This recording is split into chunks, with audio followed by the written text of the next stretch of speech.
Hi, this is Robert Shear with another edition of Shear Intelligence, where the intelligence comes from my guests. In this case, it's really Alan MacLeod, and I don't want to go overboard, but one of the good things about doing these podcasts, it compels me to read a lot of stuff that I haven't read, and frankly, I had not kept up with your work in a way I should have. I mean, we've reposted pieces on SharePost and so forth. The reason I wanted to talk to you is I was blown away by TikTok.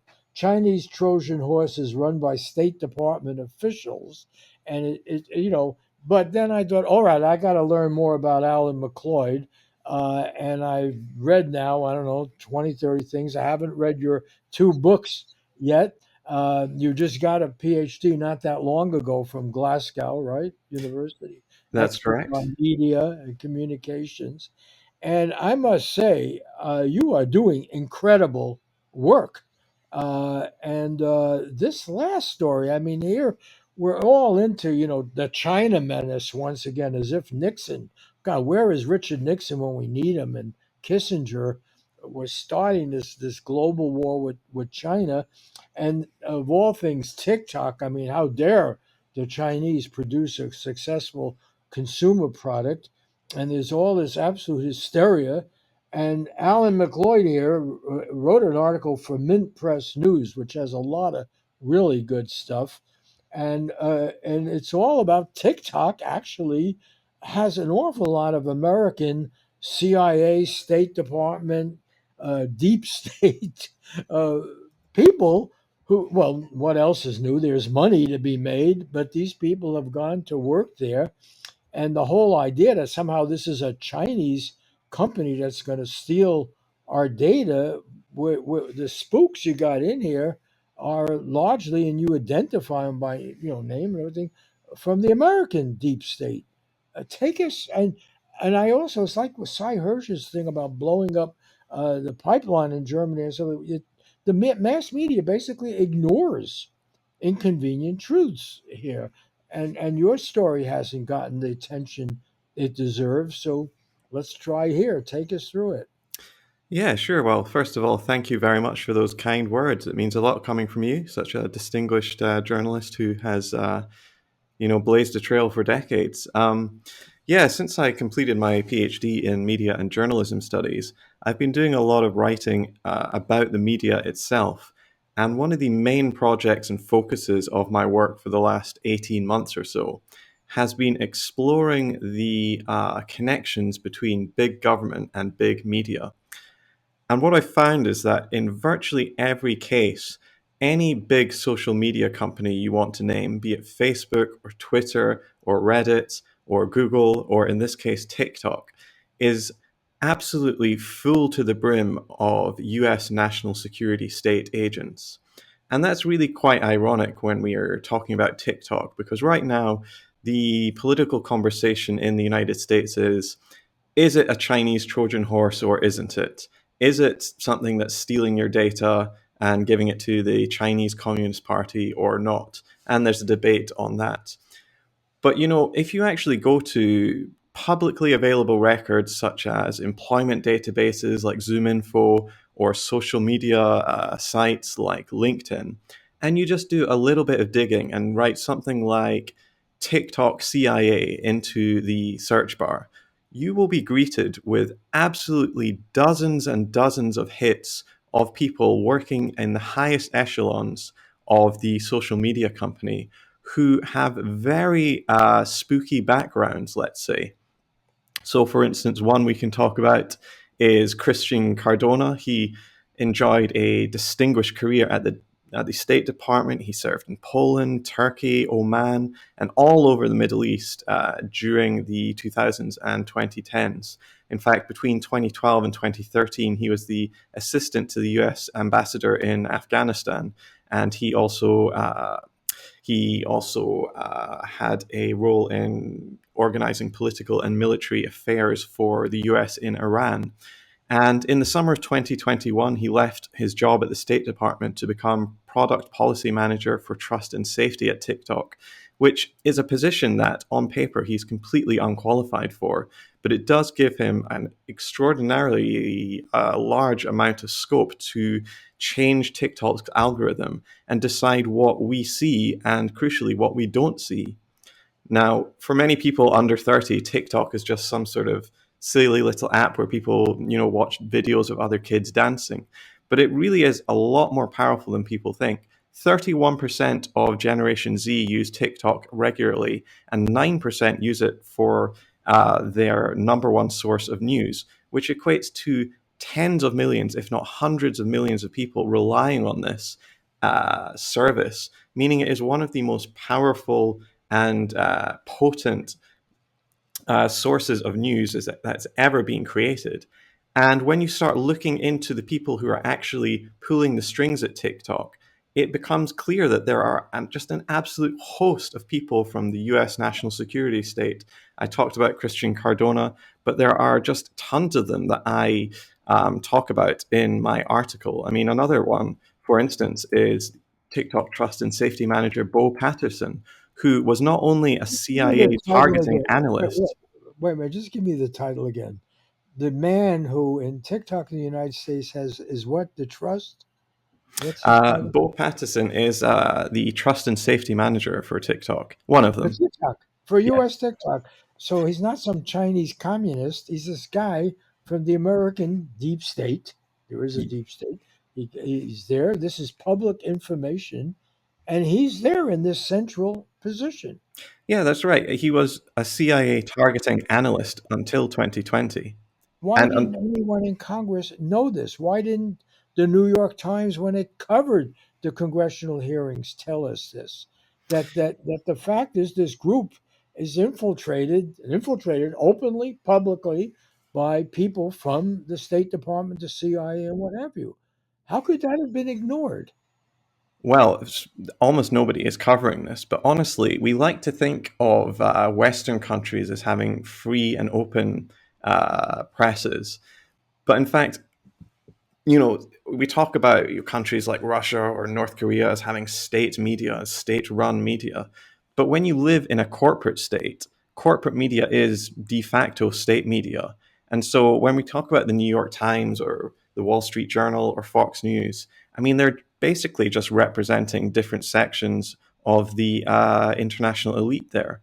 And so, really, these sorts of inconvenient truths constantly for decades have been swept under the rug so that people don't actually know the extent to which the people who are in charge of the algorithms that really control our lives have very suspicious backgrounds indeed, because this ultimately what we're talking about is one step removed from state censorship, but on a global level, because this affects not only Americans, but if you're in Botswana, Burundi, Bahrain, or Britain, this is also happening because these security officials who have been parachuted into TikTok, they're not getting jobs in politically neutral fields like sales or marketing or customer service. It's all about trust and safety and content moderation. In other words, the parts of the business that actually affect what people see and don't see. That should be front page news, but unfortunately, as you pointed out, almost nobody is covering it.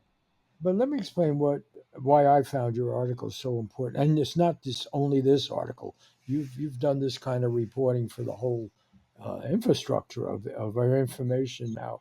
The U.S. Constitution protects us against government intrusion. That's why we have a Fourth Amendment. That's why we have a First Amendment, and so forth. If it's done in the private sector, we don't get that constitutional protection. Okay, we can sue for libel, we could do things, but there is this idea that the main threat to our freedom comes from government, and therefore we have these amendments and we have separation of powers and protection. What has happened is the private sector came under attack by the government, congressional hearings and so forth, for not being vigilant enough in their dealing with information. They intimidated even, the head of Facebook and Google and so forth, or at least appeared to. And then at the same time, ignored the fact that their own ex government personnel, veterans, had gone into these companies, and they have actually more so once these companies were attacked. the best way they could defend themselves was to hire former CIA, State Department, right, Homeland Security officials. You named dozens actually in your article that are working at TikTok, right? That's right. And so when you say that these congressional people who were investigating TikTok and were shocked, oh, you have some connection with the internet and you do this and do that, to not have one. I did not know this until I read your article, and I want to give Mint Press credit for running it. You've written for Fair, you've written for The Guardian, you've written for a lot of people, but this was an incredible public service because we went through a national debate about how horrible this company is because it's Chinese owned by ByteDance, a Chinese company, and yet this U.S. division has been infiltrated. Now, maybe they just did it because they were good jobs and they paid well, but as you detail, and the devil is in the details here, you show that key people at TikTok in the United States who know where the information is, who can pass it around, who can exploit it, are veterans of our intelligence community. That is really sobering. So what they've been able to do is they can go into these private organizations, and you've written other articles about what they do with Google and Facebook and so forth, and do the very thing that our Constitution should be protecting us against their doing. That is really the serious argument here. If they did it as government people, they probably could get away with it by keeping it secret, but they would be clearly violating our Constitution, our rights to privacy, our Fourth Amendment rights, and so forth. But then they leave the government, they go work for these companies, and they can do exactly this, and yet it's not even noticed. Exactly. It's a political shakedown, is what it is. Sometimes these social media companies just become too big to ignore, and suddenly they get hauled up before Congress talking about how they're a threat to society. And I'm sure behind closed doors, they're given all sorts of ultimatums. Um, in this case, we really have the best of both worlds for the US government. They get to keep these private companies, so called private companies, at arm's length, all the while filling their ranks with former State Department officials, former officials who worked at the White House or the Department of Defense or the FBI or the CIA. They are guys, in other words, people who on Friday afternoon left their job in the US national security state and on Monday morning take up the job as moderators of the entire internet, because that's what Google and TikTok and Facebook really are. So, yes, for the US government, this is a perfect legal gray area for them, whereby they get to exert huge amounts of control over what everybody in the world sees in their news feeds, but don't actually have to take on the responsibility of saying this is state media. It reminds me quite a lot about how the CIA uses the National Endowment for Democracy to promote regime change all around the world. That's technically a private company, so it doesn't get the same scrutiny from the press as the CIA does. And it also means they're not subject to the same sorts of rules and regulations regarding freedom of information requests, etc. But as we've been alluding to, this isn't just a TikTok problem. This has been happening at pretty much every social media outlet. You might remember in 2018, there was a huge hoo ha in Congress around Facebook and the damages Facebook had caused American society, particularly with regards to the 2016 election. Congress people were actually talking about jailing Zuckerberg and breaking up Facebook. And just a few weeks after he was read the Riot Act in Washington, Facebook announced that it had teamed up with the Atlantic Council to help it curate everybody's news feeds. Now, the Atlantic Council, for those who don't know, is basically the think tank of NATO, where the generals and the staff get together and decide what NATO's future will be. And that's the sort of people that are actually running these big outlets now. So, for instance, if you go to Facebook, the person who they themselves choose as being like the face of trust and safety and content moderation is a guy called Aaron. And you can watch Aaron talk in a very brightly lit room wearing a lovely purple sweater about how freedom of speech and transparency is so important to him and how he's really kept up at night thinking about the sorts of decisions he has to make, and he always errs on the side of letting people speak their minds, etc. But sometimes he has to take down harmful content. At no point is it disclosed that Aaron is actually a CIA agent, or at least he was until 2019, where he left his job as one of the highest-ranking members of the CIA to become in charge of the biggest social network in the world and its content moderation policy. That should be front-page news everywhere in the world. And yet, how many people actually know that's happening? Algorithms are extraordinarily important to the way the world functions today, and only a few people really are starting to grasp the power of them.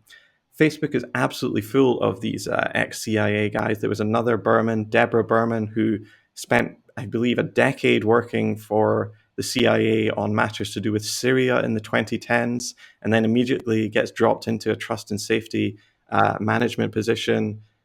Scott Stern, as well, is a very interesting character. Until 2013, Scott Stern was a targeting officer for the CIA, and he became chief of targeting for the Middle East for the CIA.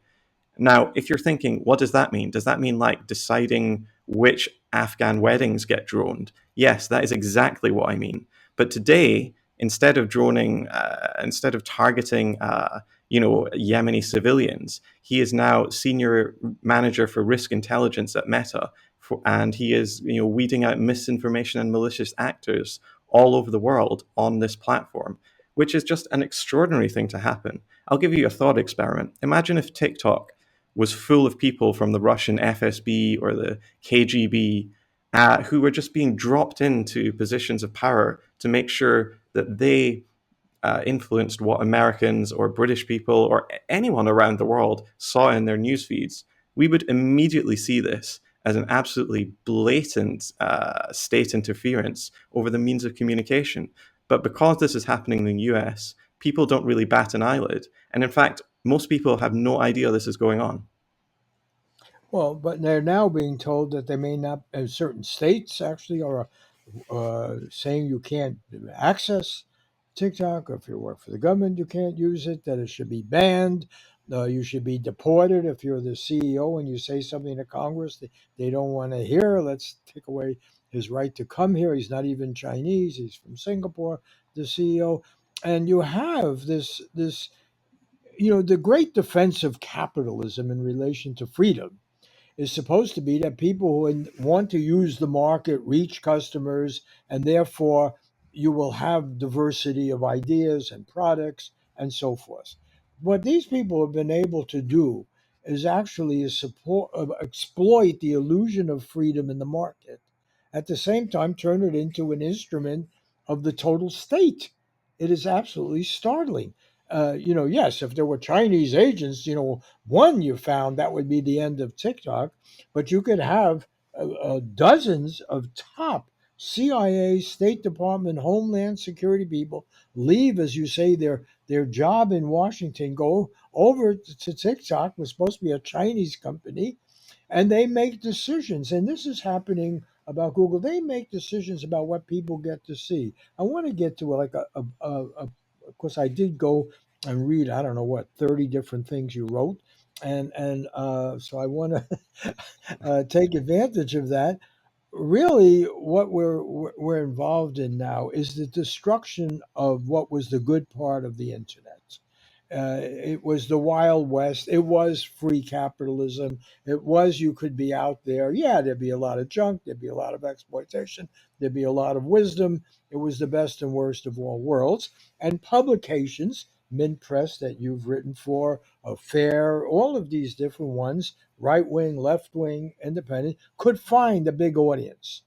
The main thing these people have been able to do, and you pointed out a number of your articles, is have first of all, intimidate Facebook and Google, and then put their own people in these organizations, brand somebody like Mint Press, a not respectable organization, and suddenly these alternative sites don't get any traffic. So you don't have the marketplace, you don't have consumer freedom. In fact, you're just blacked out, and you have Bellingcat and others deciding who can see. And then suddenly, like, yes, we have the illusion right now. fortunately, I'm still able to do this show, and it'll be on NPR and at least posted as a podcast on KCRW for a while. Got there's still that measure of freedom. But the great thing about the internet, most people won't even know we're having this conversation. It'll be blacked out by these big organizations. And I know this sounds a little bit paranoid, but it's the reality.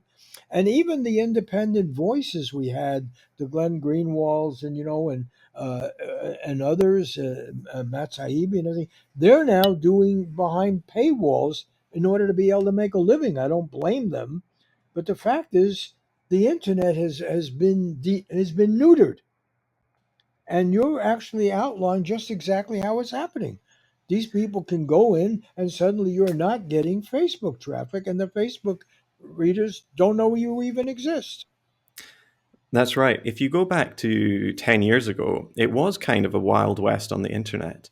And if you were a small independent outlet, you were actually treated with something like the same kind of prestige as a big outlet would in terms of the algorithm. And what that meant was that people who were actually looking for something different found it. And in fact, what we saw was that small independent outlets wiped the floor with big corporate news giants like CNN or Fox, who did terribly on the internet.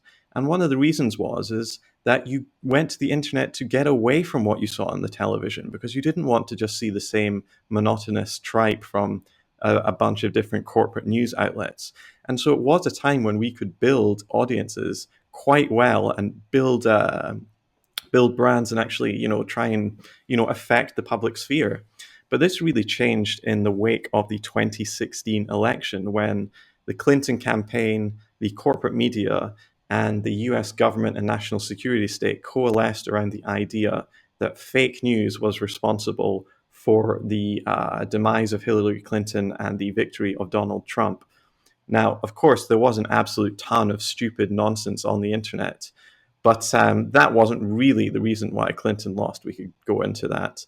But really, the upshot of that was that these three forces, the corporate media, the Democrats, and the US national security state, put a lot of pressure on big internet giants like Google and Facebook to radically change their algorithms to support what they called authoritative content and demote, derank, or delist what they called borderline content. And what that meant in practice was almost overnight, pretty much all alternative media websites saw massive drops in traffic.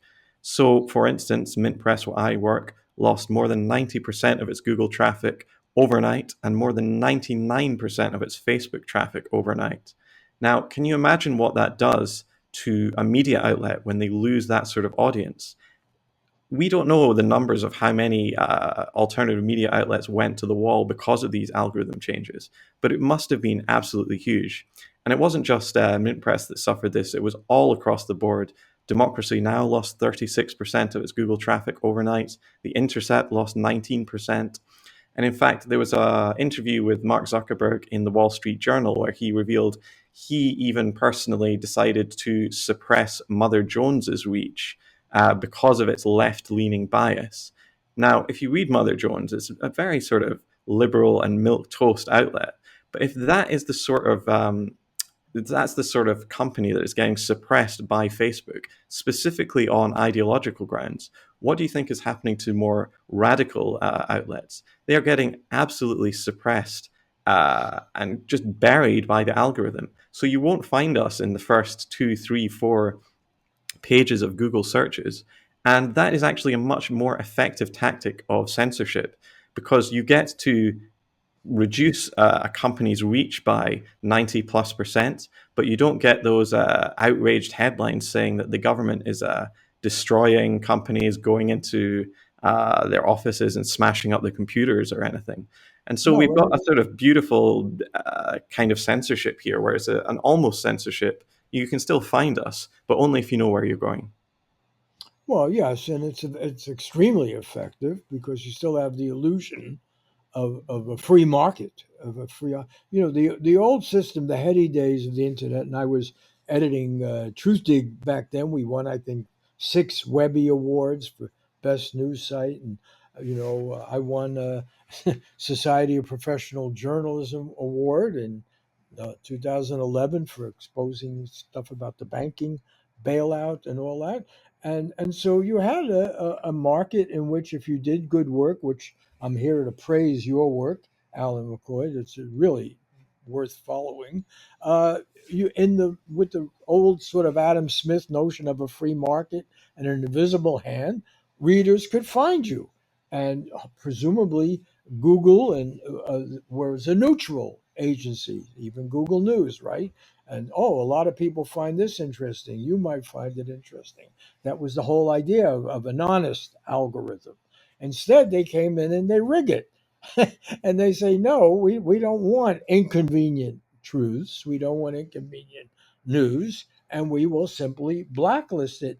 And if I'm not in, I have no great insight into the Chinese government or any other, but it would seem to me they'd be stupid if they're still doing only the old-fashioned censorship. Why not do the new invisible hand of the government doing it by having their agents in there and pretending the market is free? That's what's so ominous about this, is that the average person using the internet does not understand that Google News is no longer just directing traffic, or even Reddit, evidently, because you have some people that you name or work at Reddit or any of these places. I can tell you, as somebody who edited a publication before, we got a lot of traffic from Google News and from Google. I once did an interview with Jill Stein, and suddenly 1 million people appeared. Now, does that mean people should not have heard Jill Stein? She was an independent candidate running. They found her interesting because of those numbers. Other people came. That wouldn't happen now. That will just be blocked out. Democracy Now, which you mentioned, Amy Goodman, she's done a terrific job covering news from a different point of view and objectivity. She was able to build a really serious audience. They can now whack that just out of business. So it's the opposite of the free market. It's government doing a more effective control. I want to just get that clear here. What you have outlined is that the government, our government, the US government, has found a far more effective means of controlling the media and the debate than the overtly totalitarian model.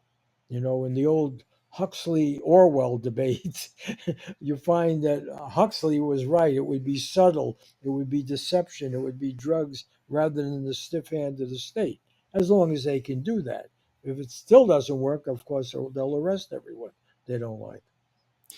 Yeah, I guess they found a way of channeling people back into established corporate media like CNN or Fox or MSNBC, which just wasn't the case 10 years ago if you went to YouTube and started to look for news, or you went to Google and started to look for news, because those outlets just couldn't compete against these new independent ones, which were giving stories and content to people that was just more real and more relevant to them.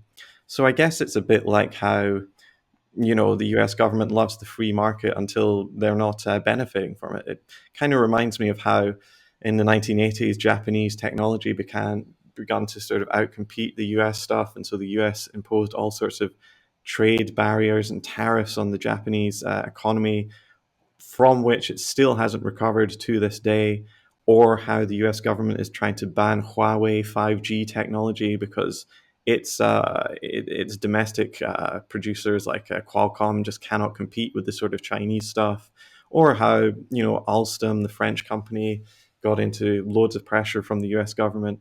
This is basically what happens. They love the free market until they stop benefiting from it, and then they have to change the rules of the game. But when it comes to media, I think it's just so much more important because ultimately there's no greater arbiter of affecting of what people think is true, what is false, what is possible, and what is impossible. There might be no greater force shaping society today than the media, and it is extraordinary to what extent behind the scenes this is being actually dictated by the US national security state. Well, take us there because, okay, we've established we have a new totalitarian model. That's what it is. We can't kid around about this. There's the illusion of freedom, and it's been destroyed by these spooks. That's what they are. People who don't trust the public to get different pieces of information, make their own choices. It has to be controlled. And since we do have, at least in our system, constitutional protections, so that when Edward Snowden, when Julian Assange, Chelsea Manning, when they revealed stuff that the government's doing, it embarrassed the government. There were actually investigations. It's like the old COINTEL program and the Church Committee. They've actually found an ingenious way of controlling things that doesn't open them up to a constitutional challenge. It should, but instead they say, hey, leave the CIA, go work for TikTok, we'll blast it as a Chinese commie, front. But meanwhile, you'll be inside there, and while it still has this huge audience, we'll make sure that they don't get to, read Alan MacLeod on Minpress. And it's really quite interesting. It was in the heyday of the internet, and I was editing Truthdig then. It was very exciting because Chris Hedges, who had been a great New York Times Pulitzer Prize winning author, but broke with the establishment over the Iraq War, told the truth. He was our franchise. He was our LeBron James, our franchise hitter, and could bring in hundreds and thousands of viewers who also help fund the enterprise. Now he still has a big following on Substack of people who already knew him, like they already knew Matt Taibbi, they already knew Glenn Greenwald, they already knew Amy Goodman. But that audience will be frozen. And what you don't have is the opportunity of people who have never heard of those writers to find them. That's what the internet did in its heyday that got destroyed. What they did not like was freedom. They could not tolerate freedom of choice, of awareness, making up your, and that goes for trying to ban Tucker Carlson as much as Chris Hedges. I'm not equating these two, but what I'm saying is they don't want it coming from any sector.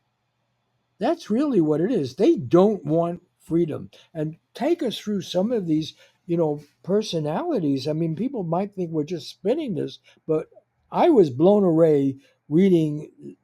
People should go to Minpress. They can also go to Sherpas. They go to other places. They could just Google your name. But you have been a kind of force here, really, I mean, amazing. You're not the only one, but it's really quite startling what you've been able to do with your PhD knowledge of research, I guess. And I keep wondering, it has to be delivered too good to check. Somehow, other people are not looking at this because, as you point out, you didn't break any laws to find this. This was all. Tell us what you did and what you found. Particularly, I want to recommend to everyone wherever you read it. TikTok, Chinese Trojan horses run by State Department officials. Alan MacLeod. It was originally on Mint Press News. Let's give them credit. It's available other places. This is a case study of all that is wrong with America now in relation to media. It's the compelling case study. It's the illusion of freedom unmasked. So take us, what you found with this specific article. Yeah, I guess it's all about re-establishing control over the means of communication. And yeah, what I found was, and I'm no real sleuth, as I said, I don't have any real skills in terms of finding these people. It's all out on the open if you just go to somewhere like LinkedIn and know how to use Google searches properly. So even as we're talking about TikTok being this Chinese Trojan horse, a casual glance at its trust and safety department or its content moderation department strongly suggests something very different, that it's actually much closer to Washington than it is to Beijing. And what I mean by that is just the amount of people from the US national security state who now have highly influential positions in TikTok, whereby they decide the what we see and what we don't see by tweaking these algorithms, supposedly in terms of trust and safety, is extraordinary. So, one example that I found, which I find particularly egregious, is Greg Anderson, whose LinkedIn profile, until I actually published an article describing him, actually said that he worked at NATO on, quote, psychological operations, end quote. And he leaves that job and goes straight into Twitter as some sort of cybercrime guy, and now works at TikTok on a field of trust and safety. And so this guy is being held up as somebody who is going to save us and call balls and strikes in terms of what is borderline content and what is acceptable. And yet, just months previously, he was actually doing exactly the opposite. He was a literal psyop, according to his own words, to the point where you have to take your hat off to them to be just how blatant it is. Another example of this at TikTok, anyway, is Bo Patterson, who I mentioned earlier. He was a CIA targeting analyst until 2020, and he is, pretty high up at TikTok in that sort of field. But he is also, according to his LinkedIn profile, a currently serving military intelligence officer in the US Army. So he's doing two of these jobs at the same time. And as we talked about before, imagine if this was a Chinese or a Russian national security state agent or military intelligence operative running the show at a big social media company. We wouldn't know whether to laugh or cry. But as you talked about with the case studies, I've gone through pretty much every big social media outlet, whether it's Facebook or Twitter or Google or Reddit, and just started digging into their trust and safety teams, their content moderation teams. And without fail, I've been able to find dozens upon dozens of people from the CIA, from the FBI, or from the State Department who one day were working at the highest echelons of the US national security state, and then the next day they quit their job and just suddenly find themselves working in Silicon Valley in extremely influential positions where they basically control what we see and what we don't see. So, Reddit, a very popular social media app, their director of policy is Jessica Ashu, who until recently was a hawkish Mandarin at the Atlantic Council, which is NATO in all but name. There, she was coordinating with governments like the UAE to successfully prosecute the dirty war against Syria. And now she's being dropped into a completely different field of expertise, to the point where she's supposed to be essentially deciding the outlook and layout and overall political tone of Reddit, which is one of the biggest content aggregators on the web. This sort of thing, as I said, should be front page news. Everybody should understand just how closely related Silicon Valley is now with the US national security state, to the point where I find it very difficult to see where one ends and the other begins, because quite frankly, they are one and the same when it comes to the actual officials who are working, uh, going through this revolving door between the two parties. The conceit had been at the beginning because clearly the internet did come out of the Defense Department. It was a nuclear warfighting means of communication, packets and decentralization and so forth. But the conceit had been that in the private sector, they would be do it for money and they would worry about their customers and they worry about their integrity and so forth. And so the argument was no, once we went to Silicon Valley, we realized, you didn't have to do this. You could do something meaningful, a good search engine. You could use these skills. It was supposed to be a good, it's like peaceful use of nuclear power. We'll use these techniques, but, and from the very beginning, you had companies like Incudel and, starting Palantir. You had all of these contradictions from the beginning, and yet the defense was if the private sector is doing it, it doesn't rise to a constitutional issue because Palantir may be getting your private data and they may have been founded, they were founded in part by the CIA. The CIA was their main customer for their first 3 years, but now they're actually interested in making money, and that doesn't fall under the protections of the Fourth Amendment. Well, that's been made a hash here. And I want to sort of wrap this up to explain ideologically and philosophically why this is so critical for the future of the world. It goes back to the Huxley Orwell argument, which I bring up quite frequently, of dystopian models. And the irony is, we're still internationally following the old-fashioned argument, of there'll be a big state power, it'll be overt, it'll be the hand, the Gestapo will show up. That will happen if things start to break down. But actually, this is a much more effective model of dystopian control because you have the illusion that people are giving up their privacy because they're consumers. But the fact is, it's not a free market. And when it comes to political propaganda, it's a far more effective way of controlling people. And so here you have the irony. We're blaming TikTok. We're saying you're a Chinese company, even though you're a profit making company. But you're not really part of the market economy. You're just at the beck and call of the Chinese government. And yet, TikTok in America is actually at the call of the U.S. security establishment. So we, kind of big idea of the moment, we have mocked the whole claim of free market capitalism. And we have shown it to be just an extension of totalitarian power. That is really quite sobering because then what's the alternative?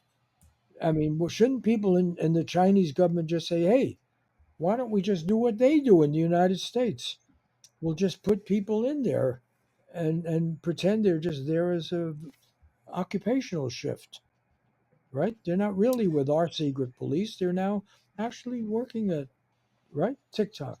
We have mocked the very idea of the American Constitution, which is the threat to freedom comes from government power, big government, and that's what our protection's about. In fact, it's not the case. Big government can pose as private industry and have even more power. That's right. We're seeing an amalgamation of big industry and big government here, and ultimately that means that people who are more, dissenting voices or free thinkers are going to be squeezed out of this system because nobody in power really wants those voices heard. And ultimately, it's taken a long time, but they have come up with some sort of way by which they can algorithmically suppress people because while we think of the internet as this wide open space, this ocean of information, the reality is that we're on one of just a handful of websites generally, whether it's Twitter or Facebook or whatever. What that means is that we are all essentially slaves to the algorithm, and there are these choke points like the Facebook algorithm or the Twitter algorithm that really come to define what everybody sees and what they don't see very crucially. And that means that they can basically set the tone for what people think about, what the debates are. And the person or persons or entities that have control over these algorithms, which affect billions of users, have an enormous amount of control over the means of communication, the kind of control that dictators of the past could only dream about. So, in terms of a free speech issue, I think this is probably the biggest one we have to deal with in the modern era. What is the alternative? Well, I think ultimately, if you're not in power, you can't propose breaking up these enormous media behemoths. But there are alternatives being worked out. I mean, for just on an individual level, I think we have to go back to proper newsletters where we're directly mail shotting stuff to people because we absolutely cannot rely on some of the biggest gigantic capitalist corporations in world history to promote content which actually challenges their power. That just simply goes against their business model. And of course, we can't rely on the US government to do that either. I think Robert McChesney is probably the academic that's done the best work in terms of trying to figure out an alternative media system. He was thinking about something that where pretty much everything would be in the public domain, and the way it would get paid for is that every citizen would have, say, a few $100s of tokens every year, and they would give those to the podcast or the radio show or the newspaper or the book or whatever that they found was the most deserving, or they could scatter them around. And what that would mean is that advertising, the grip on advertising would be broken, and that companies would actually have an incentive to go after niche audiences and do high quality work rather than go for the lowest common denominator. But yeah, ultimately we are in a seriously just a terrible and perilous era for media freedom and for free speech in general. And this is one of the absolute most important issues when it comes to modern journalism. And unfortunately, there aren't enough people writing or talking about this. Well, let me raise a controversy. Do you have a few more minutes? So let me just, since you have a PhD in dealing with communications, I'm supposed to be a professor dealing with communications. So let me look at it a slightly different way. We have been used to counting on liberals to believe in freedom. Wherever that idea came from, there's supposed to be a liberal sensibility. Uh, there have been other people who care about freedom. There are libertarians, for instance, who actually are consistent and serious and believe in some kind of Adam Smith notion of a free market, which would not have cartels, would not have Google. But it can come from a lot of impulses. It could come from just a respect for the individual and a notion of individual freedom and accountability. But what has happened is here, these categories have got mixed up. And you have something, I hate to use the word fascism because it gets overused. But if you think about that, what was fascism as a corporate model? It was really a wedding of government and corporations. That's really what it was. I mean, after all, BMW had no trouble surviving under Hitler. They just bent to sort of a government sensibility and a notion of national security and patriotism and so forth, and they could still make profit. And what I think is really quite dangerous now is we don't have a force for freedom. It's amazing to me, but here to find myself feeling better about Rand Paul, than traditional Democrats who, that I thought were defenders of freedom. The Electronic Frontier Foundation, I have always heard they're kind of libertarian or something, but they do consistent good work in exposing some of this, and what I'm concerned about is we're not even having the a significant debate about this. And this is where we got into, you began with talking about fake news. Well, fake news is always that's inconvenient to whatever your base is and your power, and, is going to be called fake. That doesn't mean there isn't a standard of proof and logic and fact, but that's not what's involved here.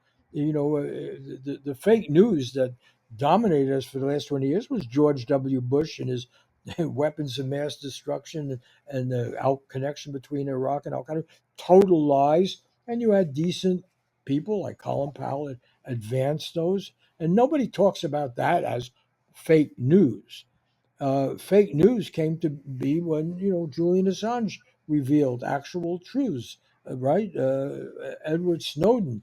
So somehow that all got twisted around, and what you really have is the big lie. The big lie here is that somehow we were taken off the proper rails by effective lying by people who had, bad politics, or foreign agents. That is not what happened, and yet that is what I think is the dominant view in this country right now. There has been just a gigantic bait and switch whereby there has been an enormous state influence operation on the US public, but it's been from the US government. And part of that has been to convince the US public that Russians or Chinese are the ones that are actually influencing their opinions and not the elephant in the room, which is Washington itself. I was studying fake news before the term was really in circulation. It was probably only a few dozen people that were really following this pre 2016. And what I would really impress upon people is that fake news goes much further than some Macedonian bloggers writing on Tumblr about how Hillary Clinton is really a lizard person or whatever. The most damaging and pernicious fake news generally comes from big organizations who have the influence to spread it. And so the worst fake news of the 21st century is the sort that got us into wars, like the WMD Iraq hoax or the idea that Colonel Gaddafi was on the verge of committing genocide in Libya. These are the sorts of lies that started wars and killed hundreds of thousands of people, in Iraq's case, more than a million, and left tens of millions of people without homes. And so that's the sort of fake news I would actually concentrate my fire on. But unfortunately, yeah, companies like Google and Facebook have just amassed incredible amounts of power and money, and they are being silently and quietly controlled behind the scenes by the US government, who, by the way, were the perpetrators of the worst fake news of this century. They were the ones that were flooding CNN and the New York Times with all these false stories about yellow cake uranium or Havana syndrome or whatever it is. And so these are, journalistically speaking, and just from a public point of view, these are some of the least trustworthy organizations and entities that we have. And yet, it is groups like the CIA and the FBI and the State Department who now hold the keys over the means of communication. And so, yeah, we are in an absolutely perilous state in terms of media and our ecosystem more generally. And there's no easy way out of that. But one thing we absolutely do have to do is at least talk about it and expose these big social media companies for what they are or what they have become. Yeah, and okay, and we're going to wrap this up. But every time people talk about solutions, in a way, it underestimates the depth of the problem. It's working, and let's. I've been a little bit harsh on Orwell. The boot will come. The boot will come because people are unhappy. That's why they vote for somebody like Trump. We have huge income in this, and the people around the world, they don't want a unipolar world. They want to find different ways. What is the great threat of China? They found a way to take hundreds of millions of people out of horrible poverty. You don't like this aspect or don't have. A successful capitalist country, ironically, they produce stuff that people want to buy, including TikTok. They're real competitors, and so you how do you deal with it instead of becoming more efficient? For instance, I mean, electric vehicles and global warming, they're interrelated, right? And here's you have the Shanghai Trade Show. Let me wrap this up, just talking about a little bit about the China baiting here. Here's the Shanghai Trade Show where Volkswagen is there and Mercedes, and they're talking about they're going to make more electric cars. And one third of the cars are now sold in China are electric. And that's necessary because otherwise you're not going to be able to breathe in Beijing as you can for 5 months, right? So there's actually some really good stuff going on in the world in a multipolar world. Brazil now with Lulu, he goes to China, they can work out things. Maybe we don't have to be dependent on the dollar. Maybe there are different models of how to do things.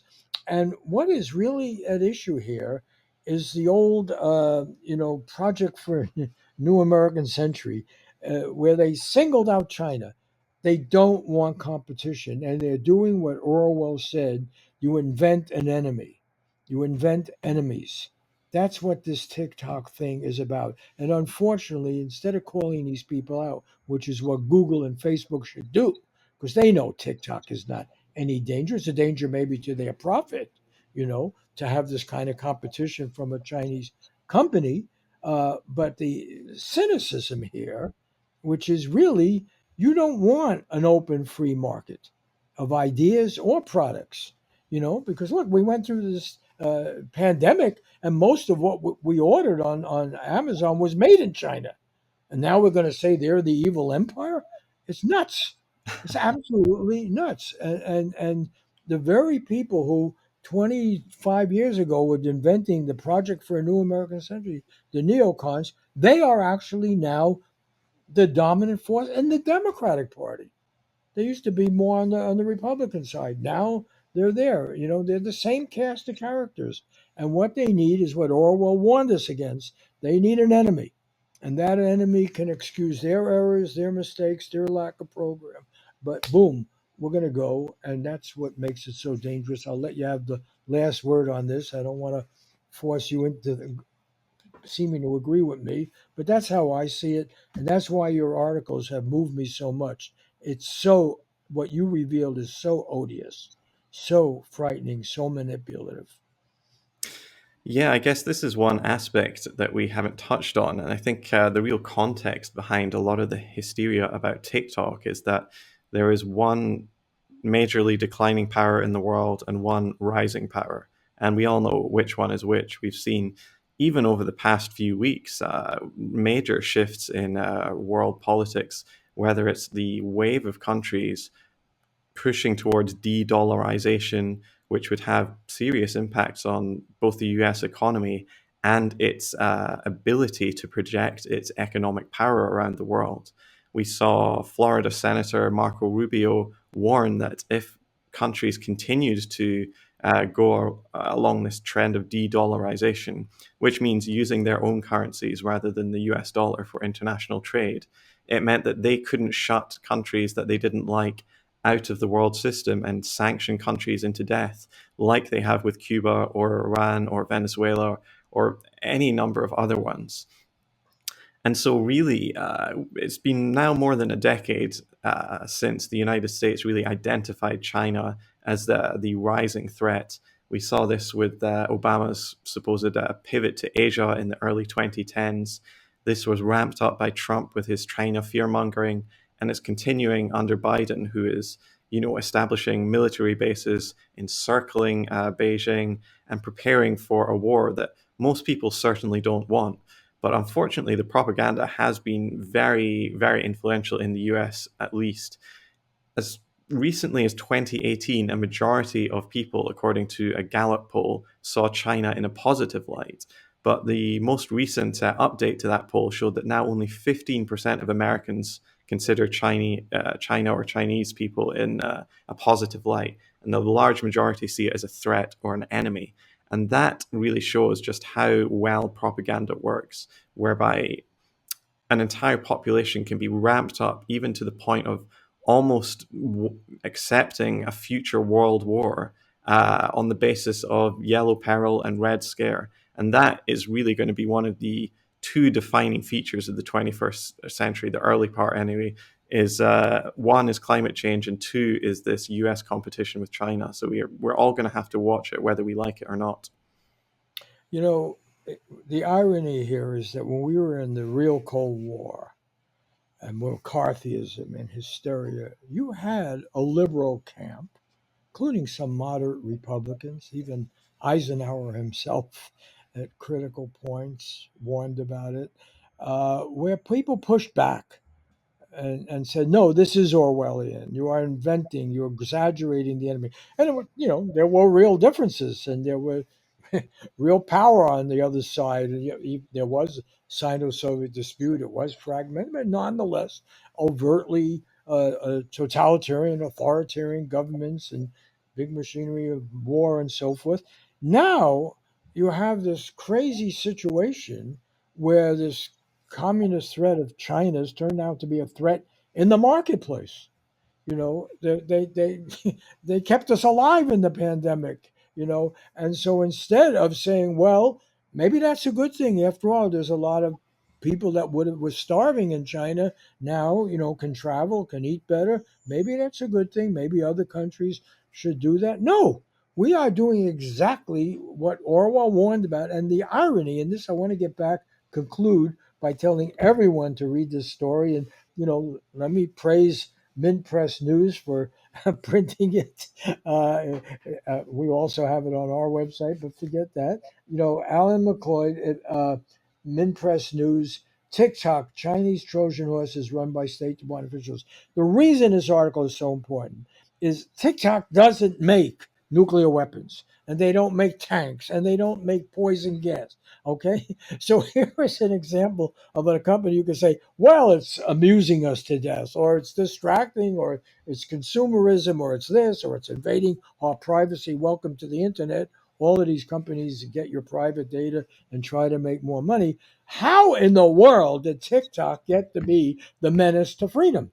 And particularly when you read Alan McCloy's article, the idea that this company is staffed by former spooks, maybe they're still spooks from the CIA and the State Department, they're in there, they're manipulating the data, they know where it's going, and our mass media doesn't even write about it. You got to go to something like Mint Press News to get this information. And if I sound ticked off, it's because I didn't know a lot of what Alan McCloy has been writing about until this caught my attention and I read it. So my hat's off to you. You're a great journalist. Welcome to the old club. And I'm glad that they're still turning people like you out. I want to also thank some good journalists at KCRW who post these webcasts. Laura Kondajarian and Christopher Ho, our executive producer Joshua Shear, who pushed me to do this interview, Diego Ramos and Max Jones, who also said you got to get uh, Al McCoy on. And I want to thank the JKW Foundation in the memory of a really good independent journalist, Gene Stein, for providing some funding for this show. See you next week with another edition of Sheer Intelligence.